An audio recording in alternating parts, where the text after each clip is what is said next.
Hello student, I hope you all are fine. I am Muskan from team Ashish Tiwari. आप सभी का welcome करती हूँ हमारी इस वीडियो में। तो हर बार की तरह इस बार भी हम हमारी टीम आपके लिए जो इम्पोर्टेंट क्वेश्चन लेकर आती है, 10 से 12 जो मोस्ट इम्पॉर्टेंट क्वेश्चन होते हैं उस सब्जेक्ट के, वो आपके एग्जाम पॉइंट ऑफ व्यू से हम आपको बताते हैं कि ये क्वेश्चन आपके इम्पोर्टेंट है, ये इसमें आ सकते हैं। तो वो ही सारे हमने इसमें इसके अंदर हमने जो कुछ इम्पोर्टेंट क्वेश्चन है वो तैयार किए हैं, जो हर बार आपके एग्जाम में मतलब रिपीट होते रहते हैं हर साल। तो वो सारे जो इम्पोर्टेंट क्वेश्चन दिए इस वीडियो के अंदर, तो वीडियो देख लीजिएगा। ये वीडियो आपकी बहुत ही हेल्पफुल रहने वाली है, तो आप सभी को ये वीडियो पूरी देखनी है। एक भी क्वेश्चन स्किप नहीं करना है, क्योंकि क्या पता कौन सा क्वेश्चन आप जो स्किप करते हो वही आपके एग्जाम में आ जाए। तो ये हमारा इंग्लिश फ्लुएंसी 2 ये सब्जेक्ट का नाम है। इसके इंपॉर्टेंट क्वेश्चन विद आंसर हम इस वीडियो के अंदर डिस्कस करेंगे। अगर कोई इस चैनल पे फर्स्ट टाइम विजिट कर रहा है तो चैनल को सब्सक्राइब कर लीजिए, जिससे आने वाली वीडियोस की जो अपडेट है वो आपको टाइम टू टाइम मिल सके। किसी को अगर इसकी जो पीडीएफ है, किसी को अगर पीडीएफ चाहिए इसकी, तो डिस्क्रिप्शन बॉक्स में दिए गए नंबर पे आप मैसेज करके बोल सकते हो। और नोट्स की प्राइस 30 रुपीज़ है, 30 रुपीज़ पर नोट्स। ये पेड नोट्स हैं और बहुत मिनिमम सा प्राइस है। अगर आप बाय करना चाहते हो तो नीचे डिस्क्रिप्शन में नंबर दिए गए हैं, वहाँ पे मैसेज करके आप पूछ लो। अदरवाइज़ अगर आपको नहीं करना है तो वीडियो देख लीजिएगा। वीडियो में ऑलरेडी आपको सब बताया जाएगा, वीडियो में आप पढ़ लीजिएगा कि इस वीडियो के अंदर हमें क्या बताया गया है। ठीक है, आपकी विश है, अगर आपको बाय करना है तो आप बाय कर सकते हो, अदरवाइज़ आप वीडियो भी देख सकते हो। नोट कंपलसरी कि आपको लेना ही है, आप वीडियो देख के पढ़ लो। ठीक है, तो चलिए आगे देखते हैं अपनी वीडियो की तरफ। ये हमारा सब्जेक्ट है English fluency. Important question with answer के बारे में बात करेंगे, जिसमें हमारा फर्स्ट क्वेश्चन क्या रहने वाला है, मोस्ट इंपॉर्टेंट क्वेश्चन रहने वाले हैं इस वीडियो के अंदर। तो ध्यान से वीडियो देखिएगा तभी आपको समझ पाएगा। जो हमारा फर्स्ट क्वेश्चन है ना, उसमें बात की है कि file an FIR for transaction turn on your debit card से आपके जो डेबिट कार्ड है उसकी ट्रांजेक्शन डन हो रही है, तो उसकी वजह से आपने एक FIR फाइल की है, या फिर आपका डेबिट कार्ड है कहीं जाके खो जाता है या चोरी हो जाता है, तो उस चीज़ पे हम लोग FIR दर्ज कराते हैं कि आपके जो डेबिट कार्ड से है वो अननेसेसरी जो ट्रांजेक्शन है वो ना हो पाए, आपका डेबिट कार्ड ब्लॉक कराने की ज़रूरत होती है। तो ऐसी चीज़ें हैं, लेकिन उसके लिए हम FIR फर्स्ट ऑफ ऑल होता है। FIR की फुल फॉर्म क्या होती है, फर्स्ट इन्फॉर्मेशन रिपोर्ट। तो FIR कैसे लिखते हैं हम, FIR कराने जाते हैं पुलिस स्टेशन, तो वो लोग FIR कैसे लिखते हैं, क्या क्या डिटेल्स आती हैं, तो एक फॉर्मेट के रूप में आपको बता दिया गया है। इस वीडियो में फॉर्मेट के थ्रू आपको बताएंगे। जो FIR RTI, शायद एग्जाम में अगर क्वेश्चन आता है इससे रिलेटेड, तो FIR RTI दोनों में डिफरेंट, मतलब दोनों में कॉम्बिनेशन आएगा कि या तो आप ये वाला क्वेश्चन कर लो, या फिर नीचे ऑप्शन में आता है ना दो क्वेश्चन, एक क्वेश्चन में दो ऑप्शन आता है कि या ऊपर वाला कर लो या फिर नीचे वाला, तो आप FIR कवर कर लो या RTI कर लो, दोनों में से कोई भी एक ऑप्शन में आ जाएगा, आप कोई से भी करके आ सकते हो, लेकिन आपको उसका फॉर्मेट याद होना चाहिए, तभी आप उस क्वेश्चन को अटैम्प्ट कर सकते हो। जब आपको उस चीज़ के बारे में पता होगा तभी आप उस क्वेश्चन के बारे में उसका आंसर अच्छे से दे सकते हो। ठीक है, तो हम देख लेते हैं। इसमें भी दो क्वेश्चन बताए गए हैं। या तो आप FIR कर लो फॉर गिव ट्रांजेक्शन और डेबिट कार्ड, इसके बारे में बता दो, या फिर आप एक ऐसे मार्केट प्लेस पर दिवाली की शॉपिंग करने के लिए आए हो, वहाँ पर आपको रियलाइज होता है आपका जो फ़ोन है वो मिसिंग हो गया, मतलब दिवाली की शॉपिंग करने आए मार्केट में आपका फ़ोन कहीं खो गया है, तो उस चीज़ पे आपने FIR किया। तो FIR कैसे लिखते हैं, फॉर्मेटिंग क्या है, तो किसी भी टॉपिक पर अगर FIR आती है तो आप इजीली उसको लिख सकते हो। तो चलिए आप अपना टाइम वेस्ट नहीं करते हैं, हम अपनी वीडियो की तरफ देख लेते हैं कि क्या क्या फॉर्मेट है इसका। तो सबसे पहले हेडिंग लिखोगे कि आपकी क्या है, मतलब मैंने जैसे इसमें लिखा है, तो आप भी डिटेल्स में एक हेडिंग के रूप में अगर हेडिंग के थ्रू आप अपने जो क्वेश्चन है उसको जस्टिफाई करोगे, तो आपका जो क्वेश्चन का इंप्रेशन आंसर है उसका अच्छा लगता है। जो इन्विजिलेटर जो देखते हैं, आपके एग्जाम शीट देखते हैं, वो उस जो हमारा जो फर्स्ट इंप्रेशन इज हमारा लास्ट इंप्रेशन, तो आपका जो फॉर्मेटिंग है वो अच्छा होना चाहिए ताकि इसके ज़्यादा मार्क्स मिल सके। FIR नंबर, तो सबसे पहले आप नंबर डालते हैं, FIR नंबर। ये बाय द मतलब पुलिस के थ्रू होता है, इतनी सारी FIR लेके जाती है, तो एक सीरियल नंबर के थ्रू FIR नंबर लिखते हैं वो लोग पहले, फिर डेट एंड टाइम लिखते हैं रिपोर्ट का, किस टाइम किस डेट में हुआ ये, नेम ऑफ द, जिस पुलिस स्टेशन में भी आप FIR कराने गए हो उस पुलिस स्टेशन का नाम लिखते हैं, कौन सा पुलिस स्टेशन है। फिर आता है जिसने कंप्लेंट करी है उसकी डिटेल्स लिखते हैं, तो नेम लिखेंगे, फुल नेम। जैसे मैं कोई कंप्लेंट कर रही हूँ, मेरा फ़ोन खो गया है, लाइक कैसे, तो यहाँ पर मेरा नाम आएगा, उसके बाद यहाँ पर मेरा एड्रेस आएगा, यहाँ पर मेरा कॉन्टैक्ट नंबर आएगा, यहाँ पर मेरा ऑक्यूपेशन आएगा, मैं क्या करती हूँ, ठीक है, इस चीज़ के बारे में, या मेरी एज आएगी, या फिर यहाँ पर मैं अपनी DOB भी यूज़ कर सकती हूँ, डेट ऑफ बर्थ भी यूज़ कर सकती हूँ ना। यहाँ पर एज या DOB आएगी, यहाँ पर जेंडर आएगा, मेल फीमेल जो भी है, ठीक है, यहाँ फीमेल फिल करेंगे, यहाँ अपनी DOB डालूंगी, या मेरा ऑक्यूपेशन क्या है उसके बारे में बताऊंगी, मेरा मोबाइल नंबर, मेरा एड्रेस, मेरा पूरा नाम। ओके, आगे क्या आएगा इस फॉर्मेट में, मेरा आधार या कोई भी एक ID नंबर हम दे सकते हैं, Aadhaar, voter ID, driving licence etcetera.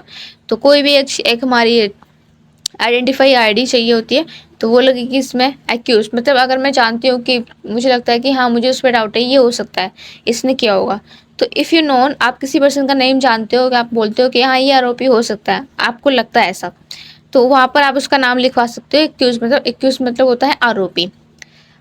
और डिस्क्रिप्शन ऑफ इंसिडेंट के बारे में बात करेंगे अब।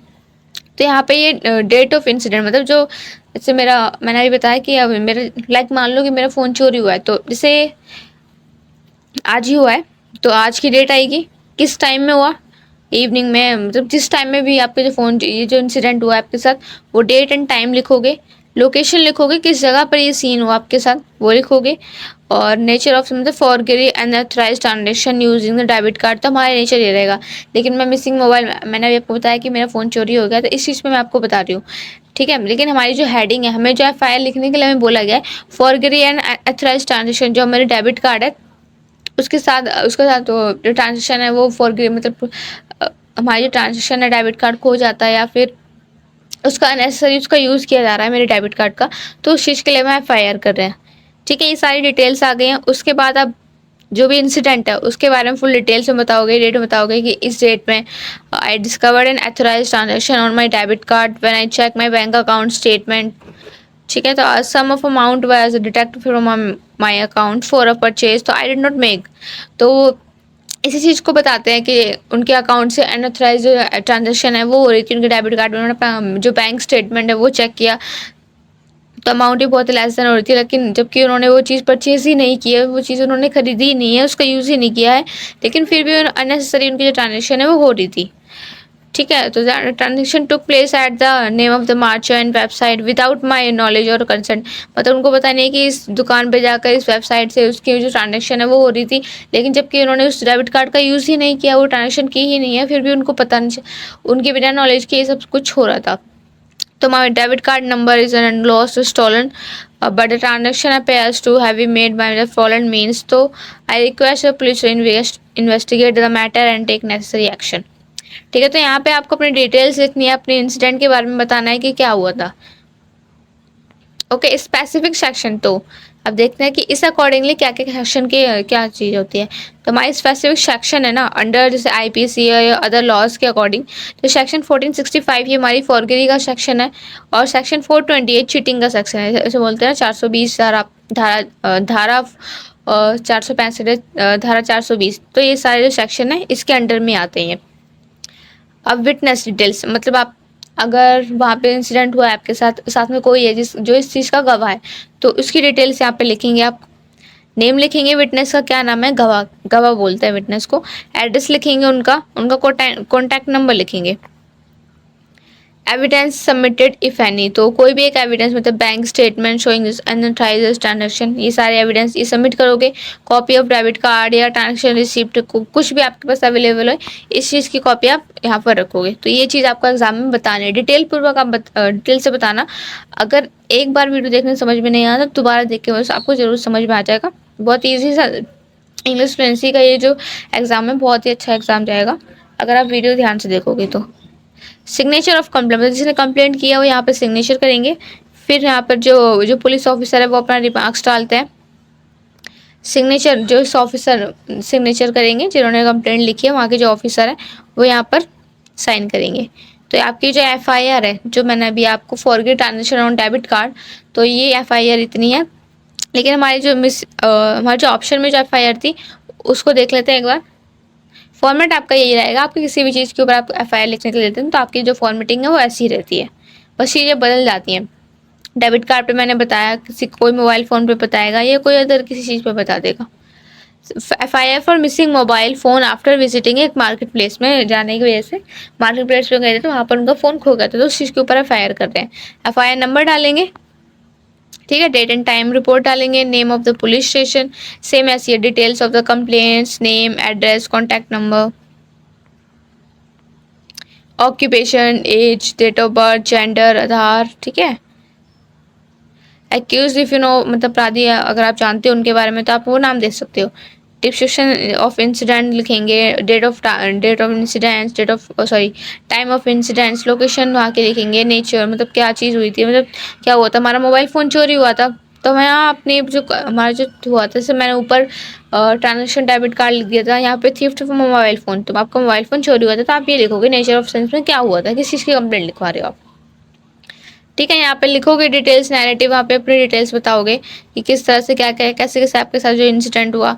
आप एक मार्केट प्लेस एरिया में गए थे दिवाली की शॉपिंग करने के लिए, लेकिन आप जब घर आके नोटिस करते हो कि आपका जो फ़ोन है वो आपके पॉकेट में नहीं है, आपके बैग में नहीं है, ठीक है। तो आप सब जगह देखते हो लेकिन आपको फ़ोन नहीं मिलता, तो आप सोचते हो कि हाँ आपका जो मार्केट एरिया में जब फ़ोन है आपको वहाँ आपका जो फ़ोन है वहाँ किसी ने निकाल लिया, चोरी हो गया आपका फ़ोन। तो इस चीज़ के लिए आप पुलिस से रिक्वेस्ट करते हो कि इस जो मैटर है इसकी इन्वेस्टिगेशन करें और आप इसके खिलाफ काफ़ी एक्शन लेगा। आपका जो फ़ोन है चोरी होने पे इस पर ध्यान दें। मतलब मोस्टली ऐसा होता है कि फ़ोन कितने सारे जो मार्केट एरिया है इस चीज़ का फ़ायदा उठा के वहाँ पर फ़ोन चोरियाँ कर लेते हैं, ठीक है। तो इस जो FIR है इसके जो डिटेल्स ऑफ नैरेटिव इंसिडेंट है इसमें आप पूरी डिटेल्स बताते हो कि आपके साथ क्या इंसिडेंट हुआ। इस स्पेसिफिक सेक्शन इसके अंदर मैंने अभी बताया कि इसके अंदर थीफ्ट में आता है कि 378 धारा, ठीक है, और 379 पनिशमेंट फॉर द थीफ्ट, तो इस अंडर सेक्शन लॉ के तहत आते हैं ये। विटनेस, अगर किसी ने कोई आपका विटनेस है साथ तो गवाह के लिए उसका नाम आएगा, उसका एड्रेस आएगा, उसका कॉन्टैक्ट नंबर आएगा। एविडेंस के तौर पर आपको अपना जो EMI नंबर है मोबाइल का जो चोरी हो गया है उसका लिखना है। ट्रांजेक्शन हिस्ट्री शो करनी है, recent use of mobile phone, कुछ भी आपके पास अवेलेबल है तो ये चीज़ दोनों में से देनी है कोई भी एक। सिग्नेचर, जिसने कंप्लेंट की है वो अपने साइन करता है, फिर पुलिस ऑफिसर अपना रिमार्क्स डालते हैं और सिग्नेचर करते हैं पुलिस ऑफिसर, फिर आपकी FIR है वो कंप्लीट हो जाती है, ठीक है। तो FIR का फॉर्मेट ऐसा है, आपको ये FIR ऐसे लिखनी है। अब बात करते हैं सेकंड क्वेश्चन है हमारा, you have a recently complete your MBA degree, create your professional profile, आपने रिसेंटली अपनी जो MBA की डिग्री है उसको कंप्लीट किया है और आप अब अपनी प्रोफेशनल प्रोफाइल बनाना चाहते हो लिंक्डइन पे, तो वो कैसे बनाना है। सेकेंड इसकी जो ऑप्शन में क्वेश्चन है, create your profile of any other social media platform like Facebook, Twitter, Instagram. ये बहुत ही अच्छा क्वेश्चन है, आप सबको आता होगा, इनफैक्ट अभी से आता होगा। चलिए आगे देखते हैं। आपने MBA की डिग्री कर ली है तो उसके बाद आपने एक प्रोफाइल बनाना चाहते हो लिंक्डइन पे ताकि आपके जो मल्टीनेशनल जो कंपनीज होती है वहाँ पर आप अपने जॉब के लिए अप्लाई कर सको, ठीक है। तो कैसे लिखते हैं, फॉर्मेट क्या है, मोस्ट इंपॉर्टेंट यही है कि आपको फॉर्मेट पता होना चाहिए। अगर आपको फॉर्मेट पता होगा तो आप इजीली उसको लिख सकते हो, एग्जाम में अच्छा स्कोर कर सकते हो। नेम, अपना पूरा नाम बताओगे, हेडलाइन क्या लिखोगे, रिसेंट में MBA graduate, business strategies, marketing, leadership, innovation, मतलब ऐसी हेडलाइंस आप बना के दोगे, जो आपके अंदर की जो क्वालिटीज़ है वो बताओगे।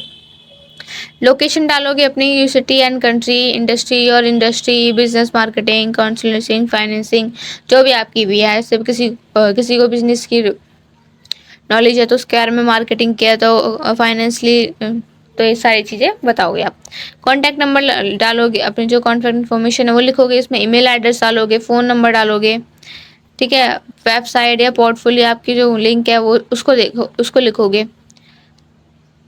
फिर क्या बताओगे समरी में, तो इसके अंदर आप अपने बारे में बताओगे कि आपने जो MBA ग्रेजुएट किया है, एक strong profession for business strategy, marketing या लीडरशिप के लिए, equipped with hands on experience in project management, marketing, search, data return, drive, decision making, non for the innovative thinking, strong communication skills, looking to leverage my knowledge, skills and dynamic corporate environment to the contribute effectively to team success and organization growth।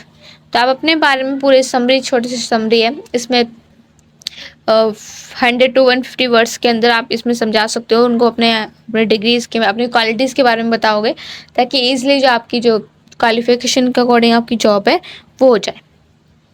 फिर उसके बाद क्या है, आप experience बताओगे अपना, आपका job title क्या है, इंटर्नशिप, प्रोजेक्ट या रिलेवेंट एक्सपीरियंस जो भी है वो बताओगे, company, organisation name, month, year, ये सब बताओगे आपने कब से कब तक किया। तो ये तो develop marketing strategy that leads to 20% increase in engagement, conduct the market analysis and deliver actionable insight for the business improvement। तो ये अपनी सारे जो एक्सपीरियंस है वो आप अपने बताओगे कि आपने इस कंपनी में काम किया था, ये आपको आपको इतना एक्सपीरियंस है। आप अपनी जो क्वालिटीज़ हैं उसको भी बताओगे एक्सपीरियंस के अंदर। तो जो अदर रिलेवेंट एक्सपीरियंस है उसके बारे में क्या है कि इंक्लूड कोई भी अदर वर्क आपका एक्सपीरियंट है, volunteer work, freelancing work, relevant academy, कोई भी प्रोजेक्ट, इंटर्नशिप किया आपने तो उसके बारे में भी आप इसके अंदर बताओगे। अब एजुकेशन की बात करते हैं, एजुकेशन में क्या बताओगे, आपने एमबीए किया है, यूनिवर्सिटी नेम, ईयर, कब से आपकी कब कंप्लीट हुई है, फिर की focus areas, business strategies, marketing, operation management, financial, तो ये सारी जो एरियाज है, जो की पॉइंट्स है आपके, उसके बारे में बताओगे कि आपको किस चीज़ की नॉलेज है। आप बोलोगे मुझे बिजनेस स्ट्रेटजी, मार्केटिंग में इसमें परफेक्ट हूँ बहुत, फाइनेंशियल एनालिसिस है, ये भी मेरी मेन पॉइंट्स है, तो इन सबको मैं कवर कर सकती हूँ एमबीए में।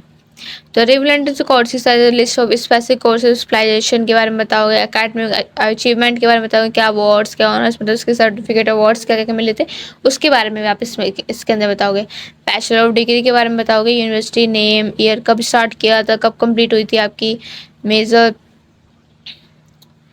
ओके, तो स्किल्स के बारे में आप यहाँ बताएंगे कि अच्छा आपने एमबीए किया तो उसके थ्रू जो बिजनेस स्ट्रेटजी क्या है, marketing, researching, leadership and T combination है, फाइनेंशियल एनालिसिस है, डाटा एनालिसिस है, मार्केटिंग एंड ब्रांड मैनेजमेंट है, तो ये सभी आते हैं एमबीए के अंदर। सर्टिफिकेशन के बारे में बताओगे कि आप अपने इंस्टीट्यूट से ये सर्टिफिकेट लिया, स्टेट में मिला, तो ये सारी। ठीक है, लैंग्वेज के बारे में बताओगे, कोई भी एक लैंग्वेज आपने लिख दिया कि आपको फ्रेंच आती है, इंग्लिश आती है, हिंदी आती है, ठीक है, तो इस सारी लैंग्वेज आप ये स्पीक, प्रोफेशनली लेवल के लैंग्वेज जो आप अदर स्टेट में अगर काम, जैसे इंटरनेशनल लेवल पर अगर काम करते हैं तो आपको इंग्लिश, हिंदी या अदर कोई लैंग्वेज आती है तो उसके बारे में आप यहाँ पर बताओगे। वॉन्ट लेटेस्ट एक्सपीरियंस ऑप्शनल, तो ऑर्गेनाइजेशन यहाँ पे आपने आपको कोई वॉन्ट एक्सपीरियंस है और उसका नाम लिखना है, कितने ईयर्स से, मतलब कितने टाइम तक आपने वहाँ पे काम किया। तो डिस्क्रिप्शन है और रोल वहाँ का, आपको ये बताना है कि आप वहाँ पे आपका क्या रोल था, क्या काम था। रिकमेंडेशन ऑप्शन, मतलब रिकमेंडेशन फॉर द पेयर्स और प्रोफेशन कैन बी एडेड, इस किसने आपको रिकमेंड किया तो ये चीज़ भी आप ऐड कर सकते हो, आपका कोई प्रोफेसर है या कोई भी नॉन टू पर्सन है। ठीक है, दूसरे ऑप्शन में आपके पास था सोशल मीडिया प्रोफाइल बनाने के लिए, फेसबुक पे, ट्विटर पे, इंस्टाग्राम पे, किसी भी एक टॉपिक पे वो कैसे बनाएंगे। तो फर्स्ट ऑफ ऑल आप अपना नेम लिखोगे, यूज़र नेम लिखोगे और ए प्रोफेशनल इमेज और सुटेबल कैजुअल इमेज लगाओगे। बायो में आप क्या करोगे, जैसे बायो, इंस्टाग्राम बायो होता है या फिर फेसबुक बायो होता है या ट्विटर बायो होता है, उसमें आप अपने बारे में लिखते हो, शायरी लिखते हो या फिर एक अच्छा मोटिव सा बायो, स्टाइलिश बायो ऐसे लिखते हैं ना इंस्टाग्राम पे, मोस्टली आपने देखा होगा।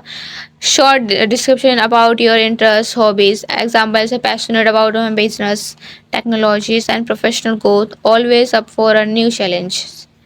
ठीक है, तो इसके बारे में आप बताओगे अपने बायो के अंदर, इसे बताते हो, चाहे वो फेसबुक हो, ट्विटर हो या फिर इंस्टाग्राम हो।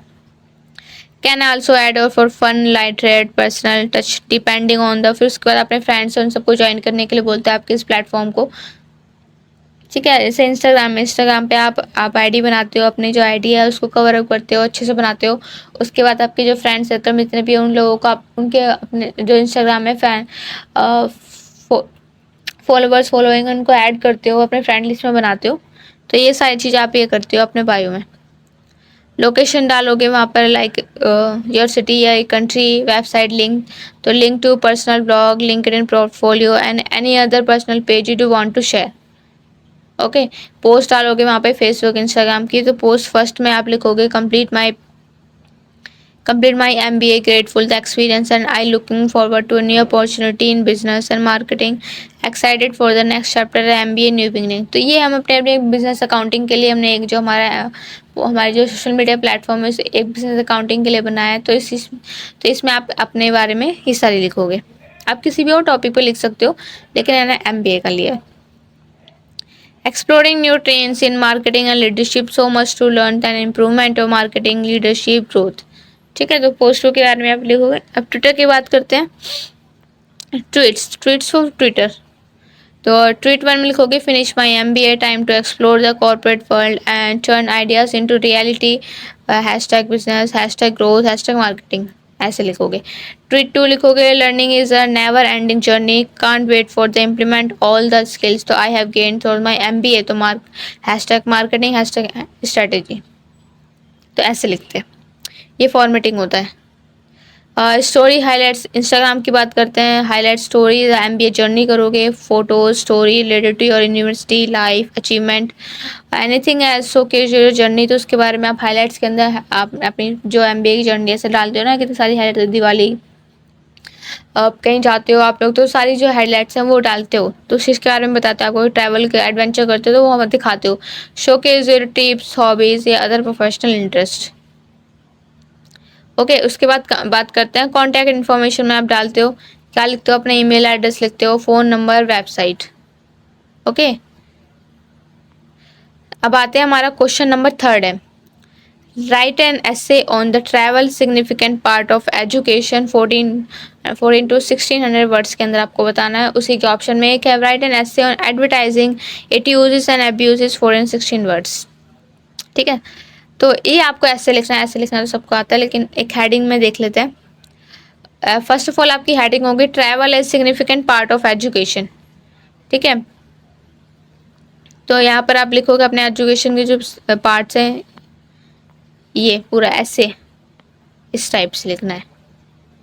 ठीक है, तो पूरी चीज़ें बताओगे कि कैसे, एक बार देख लेते हैं इसको।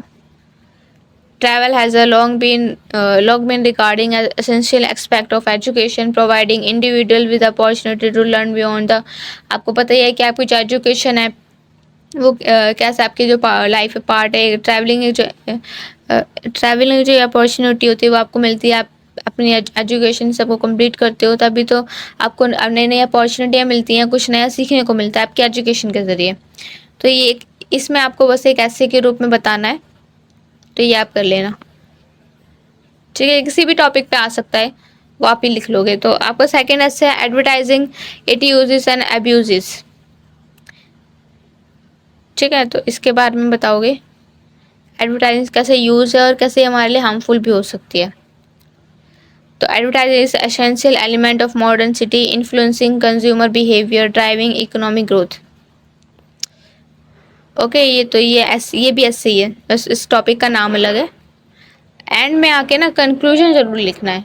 स्टार्टिंग में मतलब इंट्रोडक्शन तो आप लिखते ही हो, heading wise introduction wise importance क्या क्या केसेस हैं इसके, और एंड में आके आपको कंक्लूजन लिखना ही है, तभी जाके आपको जो ऐसे का जो फॉर्मेट है वो कंप्लीट होगा। क्वेश्चन नंबर 4 क्या है हमारा, तो क्वेश्चन नंबर 4 है write a letter to the municipal commissioner और द नेसेसरी जो public parks in the crowded city like Delhi. इसके बारे में देखते हैं, इसका फॉर्मेट देखते हैं। उसके ऑप्शन में एक और है कि write a letter to the president of your housing society complaining about the lack of parking space in your society and the problem face by resident. तो आंसर फर्स्ट वाले का लेटर देख लेते हैं। तो आप क्या लिखोगे, to the municipal commissioner municipal corporation of Delhi, address लिखोगे। सब्जेक्ट आपकी क्या रिक्वेस्ट है, request for establishment on public parks in crowded localities of Delhi. उसमें लिखोगे अपनी प्रॉब्लम्स के बारे में बताओगे, रिस्पेक्टेड सर मैडम करके। तो I am the resident of Delhi writing the letter to bring your attention the urgent need for the more public parks in our city specially and densely populated areas. तो as Delhi continues grows in term of population, infrastructure opens and green space are gradually disappearing. This trend is alarming and detrimental to the health and well-being of citizens. ठीक है, तो अपनी जो problems है उसको आप यहाँ पे डिस्कस करके उनको बताओगे यहाँ पर। तो एट द एंड जाके आप लिखोगे फिर thank you for your time and consideration your faithfully, नाम, एड्रेस, ठीक है, और डेट वगैरह ये सारे लिखोगे। तो एक फॉर्मेटिंग है, आप इसको देख लेना, आपको समझ में आ जाएगा। लेटर तो सबको लिखना आता ही होगा, तो आप इजीली इसको कर सकते हो। बस एक बार देख लेना, आपको समझ में आ जाएगा। एक एक लाइन तो नहीं पढ़ सकते हैं क्योंकि लेटर इजी है। ये लेटर तो आप 9th-10th से सीखते आ रहे हो कि कैसे लेटर लिखते हैं, तो ये सारी चीज़ें आप देख लेना। फॉर्मेटिंग यही रहेगा, आप किसी भी टॉपिक के ऊपर आपके पास लेटर आ जाए तो आप फॉर्मेटिंग तो आपका यही रहता है, तो ईजिली आप लिख सकते हो। उसके बाद लेटर 2 है to housing society president on parking issue के बारे में बताना है। तो the president green valley housing society है, सेक्टर 19 द्वारा का यहाँ पे एड्रेस लिखोगे। कंप्लेंट हमें करनी है regarding to inadequate parking space in society के अंदर, तो उसके बारे में। तो रिस्पेक्टेड सर मैडम जो भी आपको लिखना है। I hope these letters find you in good health, and I'm writing to bring to your notice the growing problems of inadequate parking facility with our housing जो society है, with the increase the number of vehicles owned by the resident parking space has become a serious issue.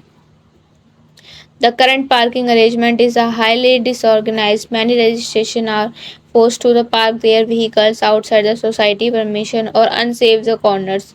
So this not the only increase the risk of thief damage but also the causes only inconvenience. So further for emergency vehicles like ambulance often face effectually entering the society due to अपने park इतनी सारी problem होती थी इन सब parking की shortage की वजह से।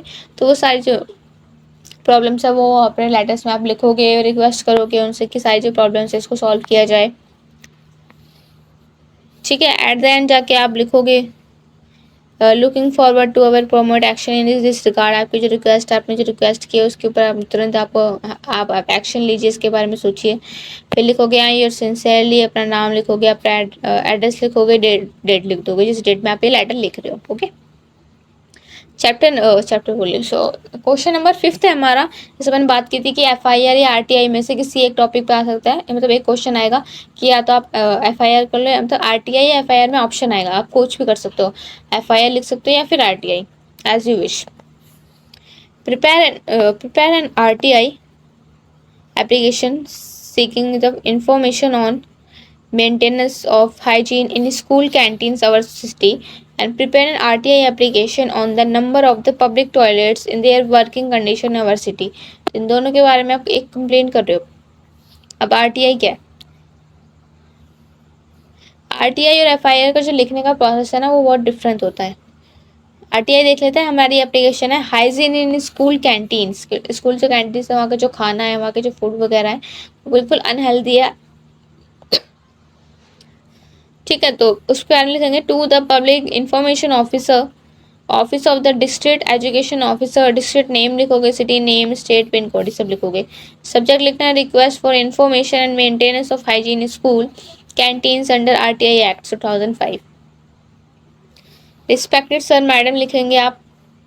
ओके, तो अपना फुल नाम, रेजिडेंट या full address, hereby seek the following information under section बताओगे इसके बारे में। Please provide a list of all government private school in the district city where canteens facility are available। ये points लिखोगे। What are the hygiene sanitation guidelines issued to the school canteens। ठीक है, तो उसके बारे में अपनी प्रॉब्लम्स बताओगे कि एक आपको लिस्ट तैयार करके दें।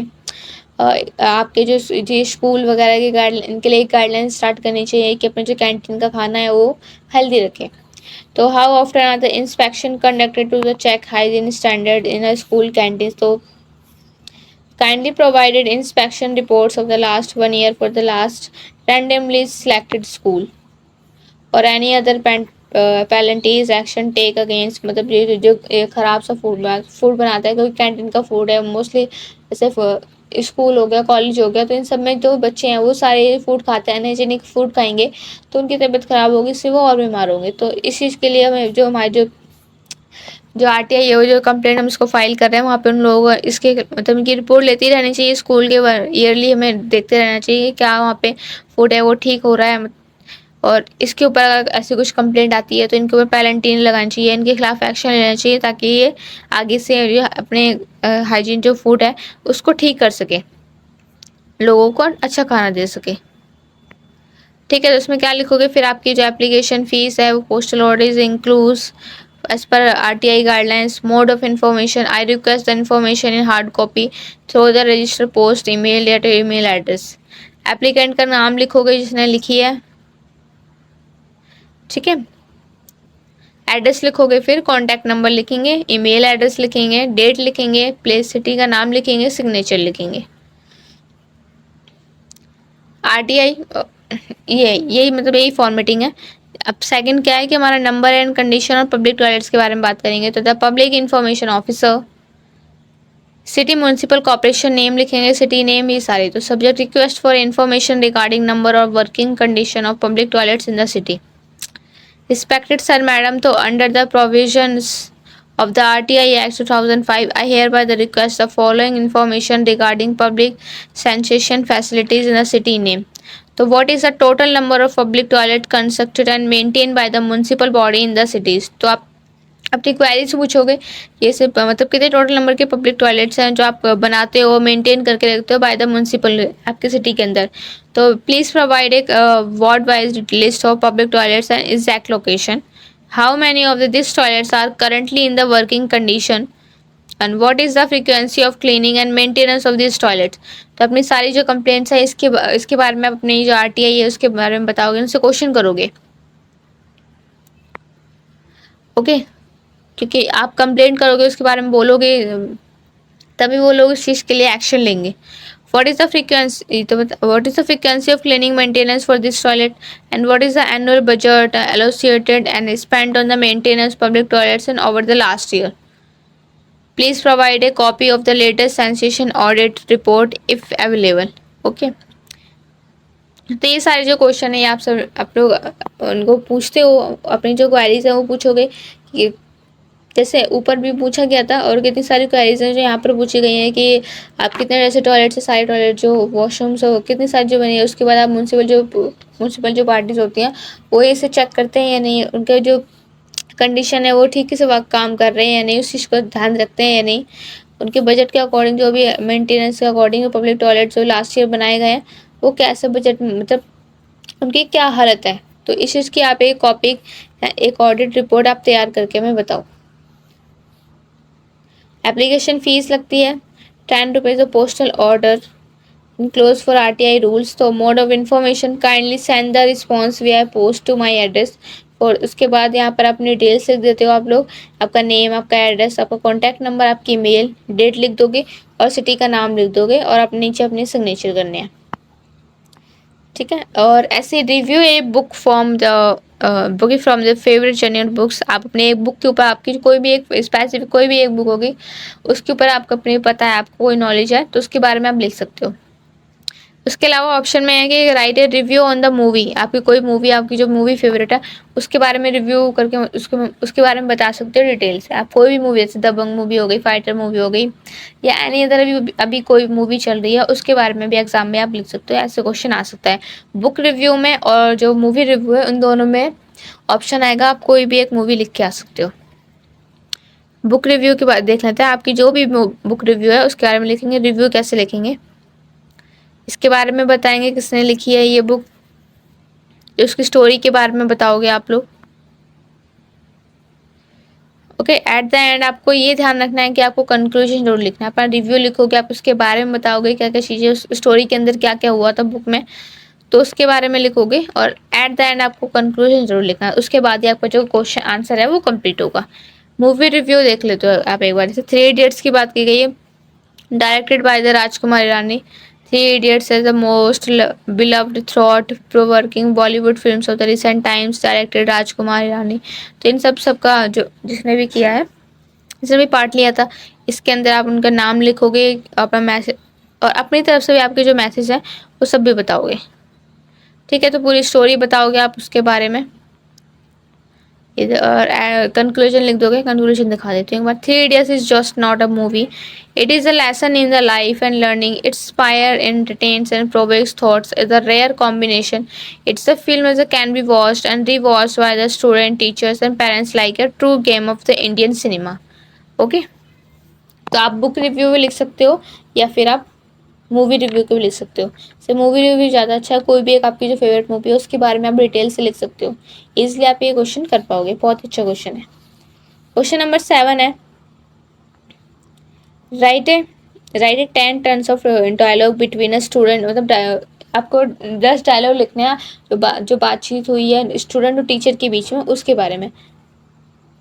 How to speak English fluently, ये हमारा टॉपिक है। और उसके ऑप्शन में एक और है, write 10 times of dialogue between 2 friends who have just come out of the examination hall. तो 2 क्वेश्चन दिए गए हैं, दोनों देख लेना आप। तो dialogue between a student and a teacher on how to speak English fluently 13 turns. तो student, good morning sir, I want to improve my English speaking skills, can you guide me? Okay, teacher also, good morning, of course, first start by listening to English very every day through news, podcast and movies. ठीक है, तो वो बोलते हैं कि मुझे अपनी English जो स्किल्स है उनको इम्प्रूव करना है, तो आप मुझे कुछ इसके बारे में गाइड करके बताइए. तो then teacher is styling, first of all आपको जो listen to music and every days through the, मतलब आपको जो डेली है वो इंग्लिश सीखने के लिए आपको first of all daily English सीखनी मतलब सुननी पड़ेगी. आप कोई भी चीज़ करते हो तो आप प्रैक्टिकली उस चीज़ को सबसे पहले सीखते हो, तो आप किसी न्यूज़पेपर के थ्रू, किसी पॉडकास्ट या किसी मूवी के थ्रू भी इजीली इंग्लिश सीख सकते हो. स्टूडेंट बोलता है I try to watch English movies but I find it is hard to understand them fully. तो वो ये बताते हैं कि मैं देखने की कोशिश तो करता हूँ, लेकिन जो इंग्लिश है वो मुझे बहुत मुश्किल लगती है, समझ में नहीं आती है. तो teacher, that's normal, try watching with the English subtitle at the first, तो it helps build vocabulary comprehension. आप स्टार्टिंग करोगे इंग्लिश सीखने के लिए तो आप पहले उसकी वोकैबुलरीज और कॉम्प्रिहेंशन पढ़ोगे तो आपको धीरे धीरे इंग्लिश समझ में आएगी. ऐसे एग्जैक्टली नहीं, आप कोई मूवीज़ देख रहे हो तो आपको पूरी तरह से समझ में नहीं आएगा. जब आपको कुछ इंग्लिश के छोटे छोटे वर्ड्स हो स्टार्टिंग से उनसे सीखना स्टार्ट करोगे तभी आपको परफेक्टली जो फ्लुएंट इंग्लिश है वो आएगी. Student, should I memorize grammar rules too? Teacher, grammar is important, but I don't get stuck here. Focus more on the practicing speaking and using the simple sentence correctly. ठीक है, तो ये सारी discussion को इस पे जो हमारी जो फ्लुएंट इंग्लिश सीखने के लिए इस पे डिस्कशन किया है टीचर्स एंड स्टूडेंट ने, तो इसके बारे में बताया गया.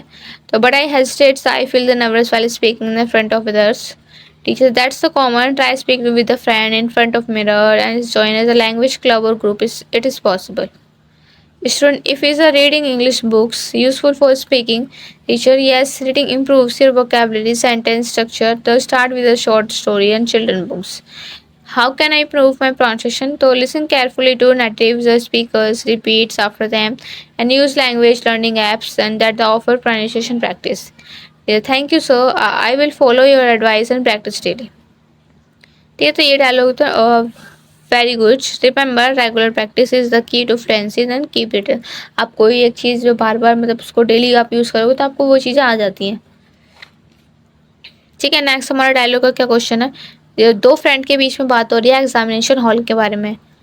ये और देख लेते हैं. तो Ravi, hi Priya, finally we are done with the exam, how was it? तो वो पूछती है कि आप फाइनली अब हमारे एग्ज़ाम ख़त्म हो गए हैं, तुम्हारे कैसे थे? Hi Ravi, it was okay but the last 2 question were quickly tricky. मतलब ये बोलते कि मेरा भी ठीक था लेकिन लास्ट के जो 2 क्वेश्चन हैं वो बहुत ही ज़्यादा डिफ़िकल्ट थे, मुझे समझ में नहीं आए. तो Ravi, I know specially that one about the case study and I think match that up. Same here, I just hope my explanation makes some sense to the examiner. ठीक है, तो ये इन्होंने अपने एग्ज़ाम हॉल से रिगार्डिंग अपनी student जो gossip उसको बताया अपने आपका एग्ज़ाम कैसा गया, क्या क्वेश्चन किए, कैसे कैसे क्वेश्चन आए थे, एग्ज़ाम हॉल की डिटेल्स बताओगे कि टीचर ऐसा है, जैसा अपने स्टूडेंट को नहीं बताते कि मेरी क्लास में टीचर ऐसा आया था, इतना खतरनाक टीचर था, कुछ भी पूछने नहीं दिया था. तो लाइक अपनी जो एग्ज़ाम हॉल की कहानी है वो एक डायलॉग तुम अपने फ्रेंड्स को बताते हो, एग्ज़ाम देने जाते हो तो बताते हो ना मेरी क्लास में तो ये टीचर आया था, उसने तो मुझे कुछ पूछने नहीं दिया, उसने तो मुझे कुछ भी मतलब अपने फ्रेंड से भी बात नहीं करने दी. मतलब हमारे एग्ज़ाम में सब बच्चों पे नज़र रख के सब पे बोल रहा था कि ऐसे नहीं करना, आपके नंबर कटेंगे. या फिर ऐसे सोल के एग्ज़ाम होते हैं तो वहाँ पे जो क्लास टीचर है बोलते हैं कि ये कोई चीटिंग लाया तो वो बाहर निकाल दो, आपके ऊपर UFM केस लग जाएगा. तो एक्सेट्रा ये सारे बच्चे जो अपने फ्रेंड सर्कल में बताते हैं. तो बस यही चीज़ है. ऐसे आप अपना भी कोई डायलॉग आपका एग्ज़ाम हॉल मतलब अगर डायलॉग आता है, अगर एग्ज़ाम हॉल का ही क्वेश्चन पूछता है तो आप अपना ओन बिजनेस जो ओन एक्सपीरियंस है वो लिख सकते हो. तो कि आप एग्ज़ाम हॉल में जाते हो तो टीचर्स कैसे बोलते हैं, आपका एग्ज़ाम कैसे जाता है. ठीक है, तो आप ये भी लिख सकते हो. अब बात करते हैं write a blog on health and fitness for 1600 words. तो give a details introduction of the centre प्रोटोनाइज्ड और बुक दैट यू हैव. अगर मैंने जो आपको ये 7 क्वेश्चन कराए ना ये भी आप अच्छे से पढ़ लेते हो ना तो बहुत ही अच्छा स्कोर आएगा. सारे क्वेश्चन कर लोगे, 10 के 10 क्वेश्चन है, 10 क्वेश्चन भी आप कवर कर लोगे तो आपका एग्ज़ाम बहुत अच्छा जाएगा, ये मेरी गारंटी है. अब ब्लॉग की बात करते हैं. तो ब्लॉग का फॉर्मेटिंग क्या है. आप हेल्थ एंड फिटनेस के बारे में, तो सबसे पहले लिखोगे title, health and fitness a way of life and not just a goal. ठीक है, उसके बारे में बताओगे हेडिंग, और उसके बाद बताओगे इसकी अंडरस्टैंडिंग हेल्थ और फिटनेस की क्या है, कि जो health refers to state complete physical mental social. जो आपकी जो हेल्थ है वो आपको सिर्फ फिजिकली फिट नहीं करती है, बल्कि इसे कम्प्लीटली फिजिकल मेंटल सोशली विंग से आपको एक ना एक्टिव रखती है। फर्स्ट ऑफ ऑल मतलब fitness on the other hand refers to the ability to perform the physical task efficiently without undue fatigues. Together health fitness ensure that one can live to with a full potential with energy with athenism and clarity। तो आप इस understanding the health fitness इसके बारे में बताओगे। अब आप ये बताओगे थर्ड पॉइंट आपका कि वाई इज इट इम्पॉर्टेंट। ठीक है, उसकी क्वालिटीज बताओगे, why is it important. Good health fitness enhancer quality of the regular physical activity, reduce the risk of chronic आपके disease like diabetes, like heart disease, like obesity, like mentally like exercise endorphins known as the happy hormones। It reduce stress anxiety, तो it also improve the sleep patterns, sharpness, concentration and build self confidence। Okay, तो अब आगे है कि इसमें आप भी क्या बोलोगे, daily habit that promote health fitness balance diet regular exercise. तो ऐसे की पॉइंट्स पे आप उसको बताओगे, mental health wellness proper sleep avoid harmful substance routine checkups. उसके बाद बताओगे the role of discipline and consistency, इसका क्या रोल है इसके बारे में लिखोगे। एट द एंड आप कंक्लूजन लिखोगे। तो ब्लॉग का आपका यही फॉर्मेट रहता है, आप किसी भी टॉपिक पर अगर ब्लॉग लिखने के लिए आता है तो आप इजीली लिख सकते हो। Introduction of the central protein इसके बारे में लिखोगे, तो ऑप्शन में है, वैसे सेम है, दोनों का फॉर्मेटिंग सेम है, ऐसे लिखना है बैकग्राउंड और सिंप्लिसिटी। ओके सैलिकेंस तो एक हेडिंग बना के लिखोगे ना, तो आपका जो व्लॉग है वो भी अच्छा। ऐसे व्लॉगिंग करते हो, वीडियो बनाते हो व्लॉगिंग करके, तो आप एक एक चीज़ बताते हो ना, गाइज हम यहाँ पर आए हैं, गाइज यहाँ पर ये हो रहा है, गाइज वो हो रहा है। तो एग्जैक्टली हर एक चीज़ के बारे में आप बताते हो ना, उस चीज़ के बारे में डिफाइन करते हो। तो ऐसे ही यहाँ पर ये जो व्लॉगिंग है यहाँ पर इसमें होती है, तो ऐसे ब्लॉग पोस्ट भी ऐसे ही होता है, उस चीज़ के बारे में आप बताते हो, तो सिंपल वैसे ही है, इसलिए आप इसको कर सकते हो। अब बात करते हैं क्वेश्चन नंबर 9 के बारे में, change the following sentence. Active passive voice जिसको नहीं आते हैं वो सीख लीजिएगा, ज़्यादा डिफिकल्ट कोई बात नहीं है। अब एक्टिव पैसिव वॉइस बताऊंगे तो वीडियो बहुत ज़्यादा लंबी हो जाएगी। ठीक है, तो जिसको नहीं आते हैं एक्टिव पैसिव वॉइस, एक यूट्यूब पे वीडियोस काफ़ी सारे अपलोड होते हैं, वहाँ पर देख लीजिएगा,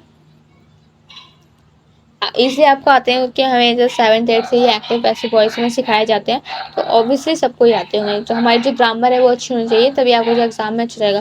और ये 2 क्वेश्चन ना बहुत ईजी क्वेश्चन है, आप ये क्वेश्चन आ गए तो आपके मार्क्स, इनके मार्क्स ना आपके फुल हो जाएंगे। एक बार देख लेना एक्टिव और पैसिव वॉइस कैसे चेंज करते हैं, कैसे कन्वर्ट करते हैं, क्या रूल्स वगैरह होते हैं, इसमें अलग अलग रूल्स होते हैं ना, तो वो आपको एक बार पढ़ना पड़ेगा अगर आपको नहीं आता है तो। हमारा फर्स्ट पॉइंट क्या है, Rama was making a kite, तो ये कैसे चेंज किया था, a kite was being made by Rama. Okay, B हमारा they paint the house red, तो the house was painted by them. Miss Krishna teachers grammar, तो grammar is taught to us by Miss Krishna. और all his friends laugh at him, तो he was laugh by all his friends. तो ये हमने किस में change किया, ये हमने एक्टिव वॉइस को पैसिव वॉइस में चेंज किया, जो सेंटेंस है इनको पैसिव वॉइस चेंज किया। आपसे ये भी बोल सकते हैं कि आपको एक्टिव वॉइस में चेंज करना है, तो आप एक बार रूल्स वगैरह सब कुछ देख लेना, आपको समझ में आ जाएगा, देख लेना। तो आपके जो 2 क्वेश्चन इजी क्वेश्चन है ये आपके ईजिली हो जाएंगे। अब इसमें क्या बताना है 10 क्वेश्चन के अंदर, find out the meaning of the following items. जो मुहावरे होते हैं ना उनकी मीनिंग लिखनी है, उनकी हेडिंग बतानी है, जैसे out of his mind, under the weather, apple of the my house my eyes, in the long run. जैसे हिंदी की होती है ना, बंदर के जाने अदरक का स्वाद, लाइक ऐसे जो मुहावरे होते हैं हिंदी में आते हैं, हिंदी ग्रामर में आते हैं, ऐसे इंग्लिश के आइटम्स होते हैं, वो भी आपको देखने पड़ेंगे, पढ़ने पड़ेंगे। ये कुछ मैंने एग्जाम्पल के तौर पे लिए हैं, वो देख लीजिएगा, लेकिन आपको याद होने चाहिए। इंग्लिश में भी आइटम्स होते हैं, आप देखोगे तो आपको समझ में आएगा। Out of his mind meaning is mentally unstable और acting in the very strange way. Sentence की he must be out of his mind to drive so fast on such a narrow road. तो क्या mentally stable नहीं होते हैं, strange वे, तो इनका जो दिमाग बोलते हैं ना कि यार इसका तो दिमाग ख़राब हो गया है, क्या बोले जा रहा है। तो यही है कि he is out of mind to drive so fast the narrow road. तब यही सेंटेंस में बताया कि इसका दिमाग ख़राब हो गया है, ऐसे नैरो रोड पे ना इतनी तेज फास्टिंग कर, इतनी तेज गाड़ी चला रहा है, इसको ड्राइव कर रहा है, तो कितना हार्मफुल होता है। अंडर द वेदर तो फीलिंग सिक और अनवेल, तो ये बताता है कि I don't go to school today because I was feeling under the weather, मुझे कुछ अच्छा ठीक नहीं लग रहा, मैं बिल्कुल मतलब तबीयत ठीक नहीं है, बहुत ही अजीब सा लग रहा है। तो एप्पल ऑफ माई आई, जो some who is a very fish, mummy बोलती है ना ये तो मेरी आंखों का तारा है, मेरा बेटा तो ये है। तो ऐसे ही ना my younger sister is the apple of my eye, या हमारी बहन सिस्टर भी बोल देती हैं यार ये तो मेरी आंखों, ये तो मेरा फेवरेट है, मेरी आंखों का तारा है, मम्मी वगैरह इसे यूज़ करती हैं ऐसे बॉयज़ों के लिए। तो यही सब है कि वो is the very precious for dear, मतलब वो इस चीज़ में यही बताती हैं कि वो जो सामने वाला जो बंदा है, सामने वाला जो भी इंसान है, वो आपके लिए कितना यूज़फुल प्रीशियस है, कितना इंपॉर्टेंट है। तो ऐसे ही इन जो आइटम्स के थ्रू अपनी जो info Apple of my eyes, इसमें यही बताया गया कि अपनी जो इन्फॉर्मेशन है उसको बताते हो कि आपकी जो यंगर सिस्टर है वो आपकी एप्पल ऑफ माई आईज है, इस केयरफुल डीपली। तो आपको फर्स्ट ऑफ ऑल क्या करना है, ऐसे कुछ आता है उसका मीनिंग बताना है सबसे पहले, और फिर उसके ऊपर एक सेंटेंस बना के लिख के आना है, बस दैट्स इट। और इन the long run, over a long period of time the regular exercise may seem difficult now but it's a beneficial in the long run। अब बता दो कि इतने टाइम बाद के बाद अब ऐसे रेगुलर एक्सरसाइज कर रहे हो, इसमें बहुत ही डिफ़िकल्टीज आ रही हैं, बट ये हमारे लिए बहुत अच्छा है इन द लॉन्ग रन, ठीक है, इतने टाइम के बाद। तो ये चीज़ है, ये हमारी जो वीडियो है ये कंप्लीट हो गई है। आपके 10 क्वेश्चन है मैंने कवर कर दिए हैं, किसी का कोई डाउट है तो आप पूछ सकते हैं। ये बहुत ही अच्छा सब्जेक्ट है, आप इजीली इसमें अच्छे से अच्छा स्कोर कर पाओगे, दैट्स माय गारंटी। ओके, पूरी वीडियो आप ध्यान से देखोगे आपको समझ में आ जाएगा एग्जैक्टली क्या बताया गया है। ये जो आइटम्स है ना ये आपको याद करने पड़ेंगे, मतलब थोड़े से आइटम्स आप पढ़ लो, आप उसको समझना पड़ेगा कि उसके बारे में क्या बताया गया। 4-5 तो मैंने 4 आपको बता ही दिए हैं जो मैंने देख के निकाले, बट और भी जो आपको सर्च करना है वो आप सर्च करके, मतलब थोड़ा सा आपको लर्निंग करना पड़ेगा तभी आपको ये चीज़ समझ में आएगी, वरना अदरवाइज आपका बुक रिव्यू हो गया या मूवी रिव्यू, FIR, ठीक है, एक लेटर कर लोगे और ये सेंटेंस कर लोगे, 4-5 क्वेश्चन तो आपके ऐसे ही हो गए मोस्ट। बाकी आप ये क्वेश्चन भी कर लेना, इसमें अच्छे मार्क्स स्कोर कर सकते हो, शॉर्ट सा क्वेश्चन है। तो आइटम्स अभी टाइम है, इसका भी एग्ज़ाम, ये इंग्लिश फ्लुएंसी का इसका भी एग्ज़ाम है, एक बार देख लेना, ठीक है। और कोई भी डाउट है तो आप पूछ सकते हैं, और किसी को अगर PDF चाहिए तो वहाँ डिस्क्रिप्शन बॉक्स में नंबर दिया हुआ है, ये वहाँ से जाकर आप उस नंबर पर मैसेज करके आप ये PDF ले सकते हो। 30 रुपीज़ इसके प्राइस है। ओके, तो मिलते हैं हम हमारी नेक्स्ट वीडियो में। अगली जो नेक्स्ट वीडियो वो किस सब्जेक्ट पे बनानी चाहिए या आप मुझे कमेंट बॉक्स में लिख कर बता दीजिए। और नॉर्मल जो PDFs वगैरह हैं वो हमारे जो चैप्टर्स वो PDF है हमने अपलोड कर रखी है, तो उसके लिए आप हमारा टेलीग्राम चैनल ज्वाइन कर लीजिए, वहीं पर अपलोडेड होती हैं। और ये जो PDF है इंपॉर्टेंट क्वेश्चन वाली, ये पेड है, 30 रुपीज़ पर PDF है, बहुत ही नॉर्मल सा प्राइस है, लेकिन अगर आप बाय नहीं करना चाहते हो तो इट्स ऑल राइट, आप वीडियो देख लीजिएगा, वीडियो से आपको कवर हो जाएगा। और अगर किसी को बाय करनी है तो नीचे डिस्क्रिप्शन बॉक्स में नंबर दिया हुआ है, वहाँ पे जाकर आप मैसेज कर सकते हैं। ओके, मिलते हैं हमारी नेक्स्ट वीडियो में। मुझे कमेंट बॉक्स में कमेंट करके बता दीजिएगा कि नेक्स्ट वीडियो में किस टॉपिक पे, मतलब किस चैप्टर के आपका एग्जाम आने वाला, हम उस टॉपिक जो जिसके ज़्यादा कमेंट्स होंगे उस टॉपिक पे हम वीडियो बना देंगे। Thank you for watching, best of luck your exam.